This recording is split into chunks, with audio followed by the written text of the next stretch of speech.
diving.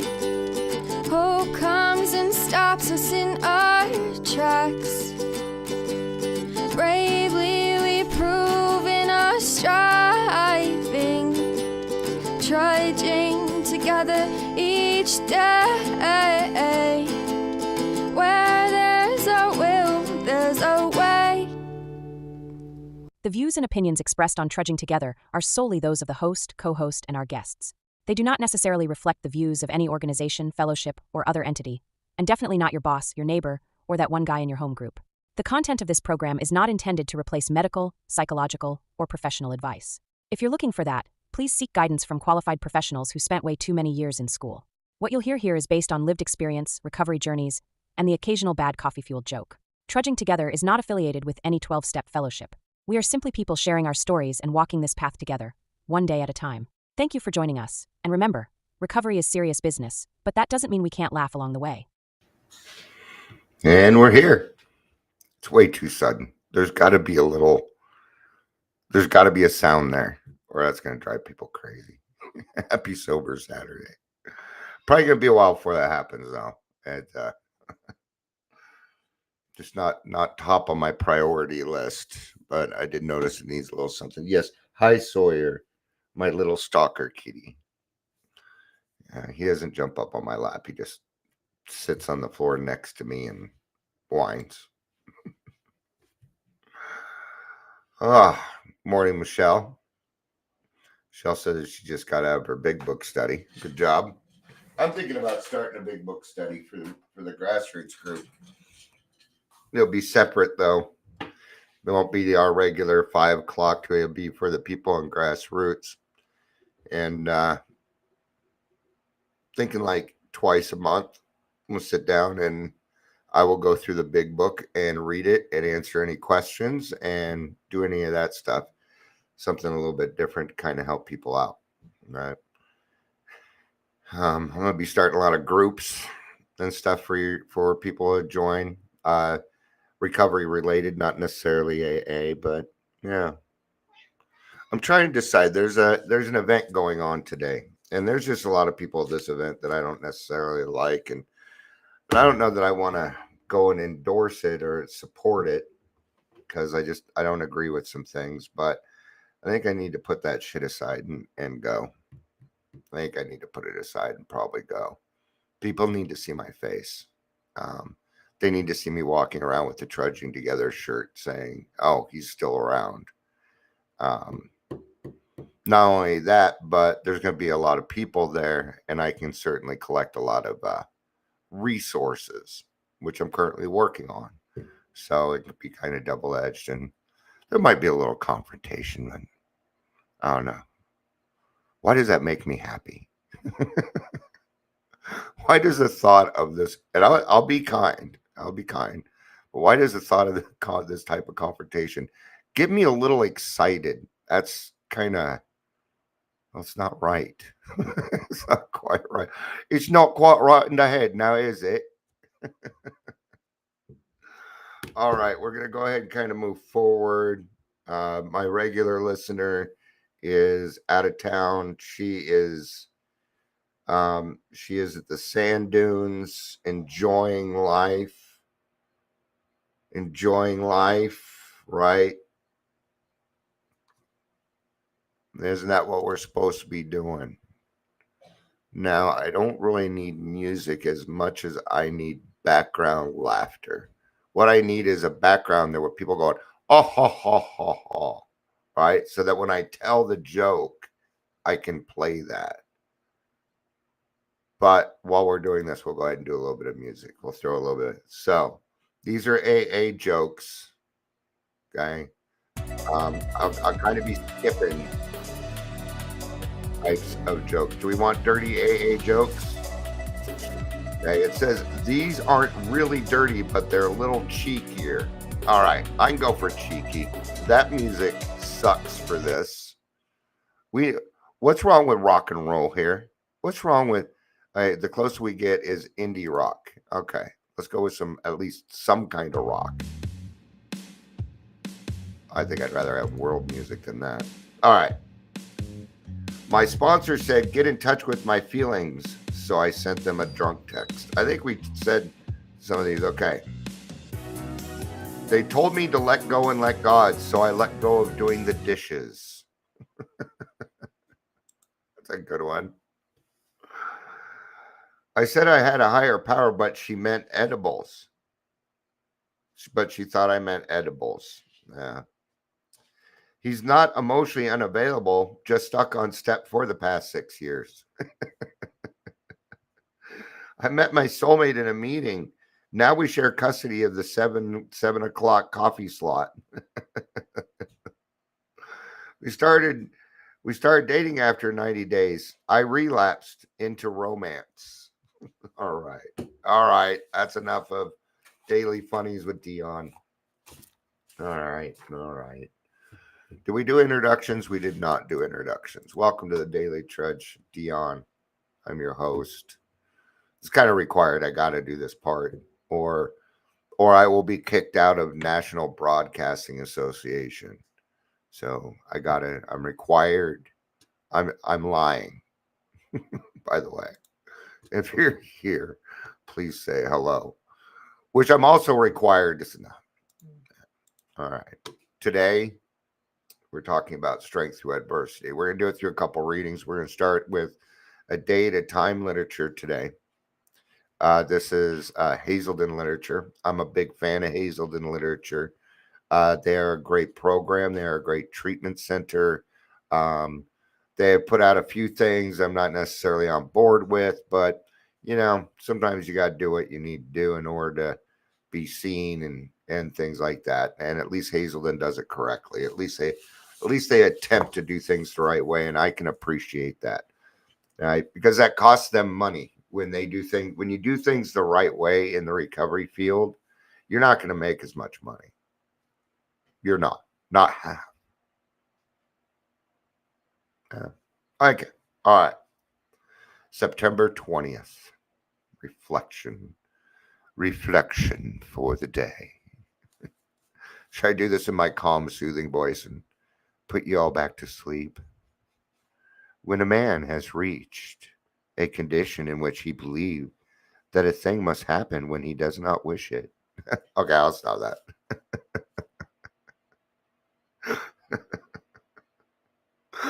I could easily do guided meditations. It's on the list. I have guided meditations on the list. I'll be getting to them within the next 3 years. All right, let's start over. When a man has reached a condition in which he believes that a thing must happen when he does not wish it, and that which he wishes to happen can never be, this is really the state called desperation. Let's reread that. When a man has reached a condition in which he believes that thing must happen.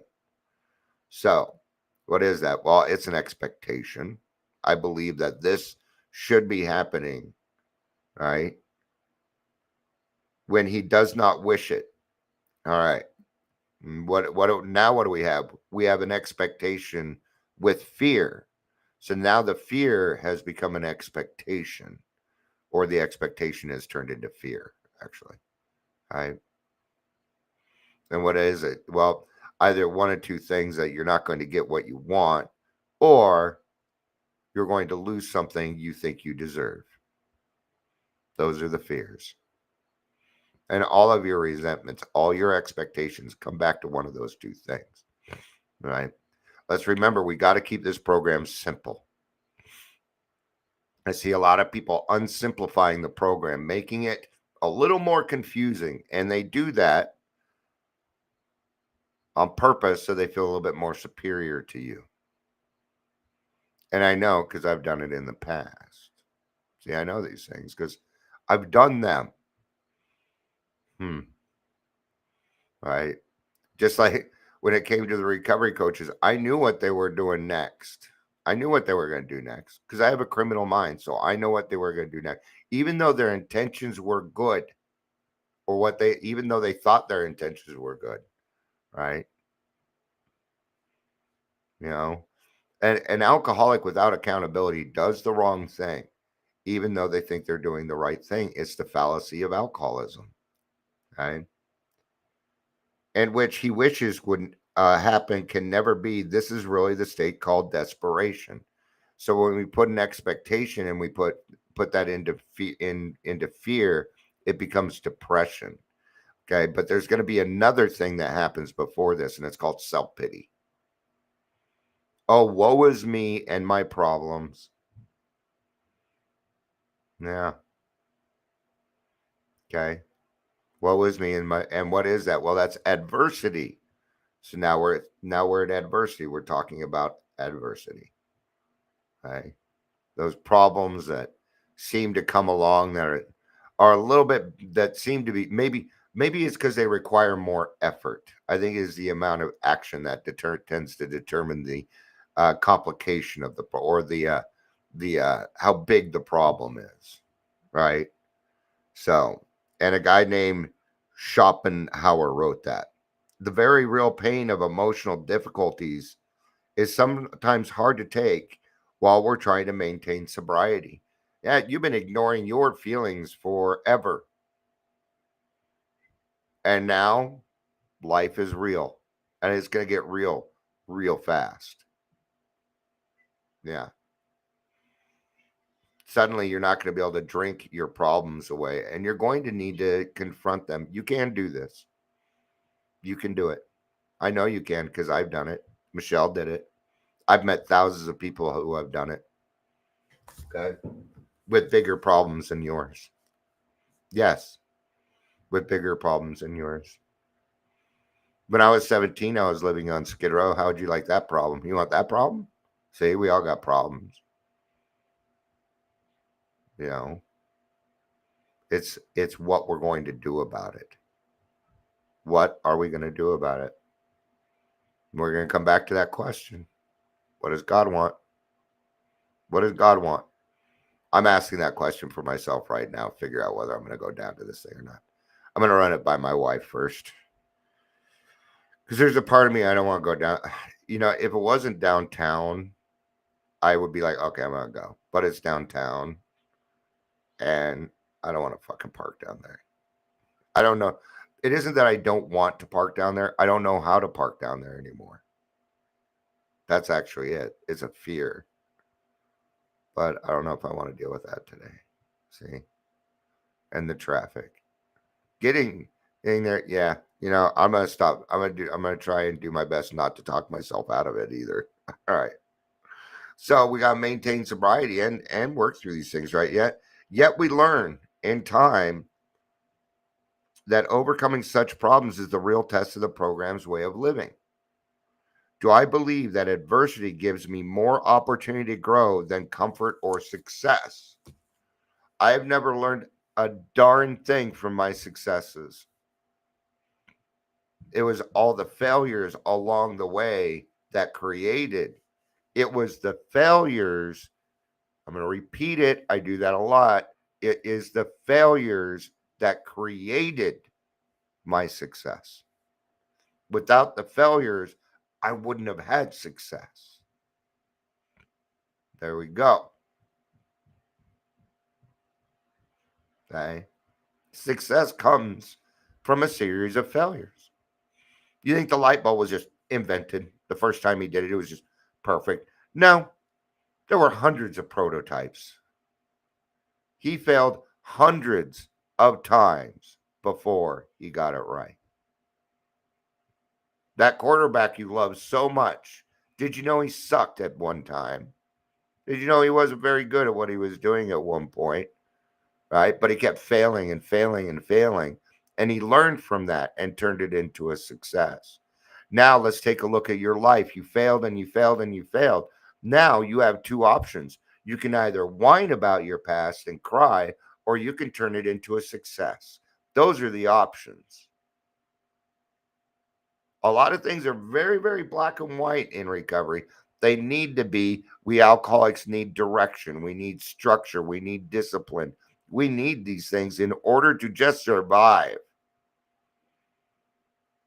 And they're not bad words utilized correctly. Okay. Let's replace discipline with a different word. Consistency. In this case, it means the same thing. All right. Just choose a word that's more comfortable for you. Yeah. Yeah, because we're all about comfort around here, right? Yeah, no, we're not.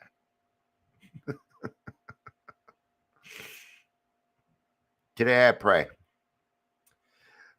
May I believe firmly that God, in his infinite wisdom, does not send me those occasional moments of emotional stress in order to tease my sobriety. All right. I've heard people say this. God tested my sobriety today. Bullshit. God doesn't have time for that. Bullshit.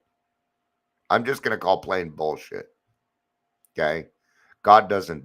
Oh, you did that, Mr. Human Will. Yeah, you did it with your human will. God didn't make you walk down the alcohol aisle at the grocery store. He didn't make you do that.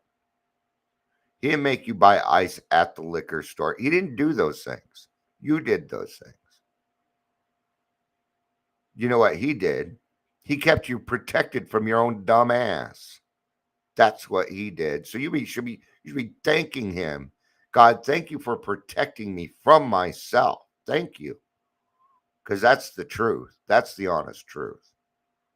Now, do I believe that sometimes God gives us more than we can handle? Yes, he does. Or we won't reach out to his children. It'll become less and less, but it does happen. Right? But to challenge me to grow in my control and my conviction, may I learn not to be afraid of emotional summits and canyons, for the program has outfitted me for all kinds of terrain. Today, I will remember strength through adversity. Give me an A. A. It's too long to spell out. Let's do today's daily reflection also. It kind of goes with it. That's a great thing about AA. Most topics fit together. So it's not too hard to put them together because the name of it is called today's is called HB as a guide. Well, aren't we using God's guidance to get that strength through adversity? When we're going through adversity, what are we looking for from God, from our fellows? Guidance. Guidance, right? See to it that your relationship with his right and great events will come to pass for you and countless others. This is the great fact for us. And it's true. Here we are Saturday. I can think back through the week, and I've helped at least 20, 30 people this week. 90% of them never even knew I did it. They don't need to know. They don't need to know. And the credit and all that, it doesn't matter. God will, because like sometimes you'll do something and you want. I still sometimes feel like, yeah, I want credit. I'll say, I want my day. I want my day too. Sure, I do. Okay, let's just say it. Hey, it's all right. It's all right to feel that way. It's the action that counts, right? Right. So it's the fact. It is a great fact. And the fact is the more you get out of self, the more you help other people, the better your life will be. Now, there again, you Mr. Great Extreme Alcoholic, you got to take care of yourself first. That's the key. That's the rule. Take care of yourself first, then you help other people. Sometimes helping other people is helping you. So what do I mean by that? God, grant me the serenity to accept the things like prayer. Maybe go to a meeting. All right? Yeah. Michelle says, yes, you've helped me, and I've witnessed other people that you help. Thank you, Michelle. Yeah. See what happens when I help you, then you go help the next person. Those are the people that don't know what I did. You don't say, well, I'm doing this because Dion did it earlier. That's not said. And it doesn't need to be said. is a pay it forward attitude. No, it's a pay it forward attitude. You know, my sponsees will thank me for helping them, and my answer is usually, well, I'm doing what the man before me did, and I'm gonna ask you to do the same thing. That's all I ask of you. Do what I did. All right. Having a right relationship with God seemed to be an impossible order. My chaotic past had left me filled with guilt and remorse, and I wondered how this God business could work. AA told me that I must turn my will and my life over to the care of God as I understood Him. With nowhere else to turn, I went down on my knees and cried, God, I can't do this. Please help me. It was when I admitted my powerlessness that a glimmer of light began to touch my soul. And then the willingness emerged to let God control my life. With Him as my guide, great events began to happen, and I found the beginning of sobriety. Good stuff, man. Good stuff. All right. I kind of got a lot going on today, and I need to go figure it out.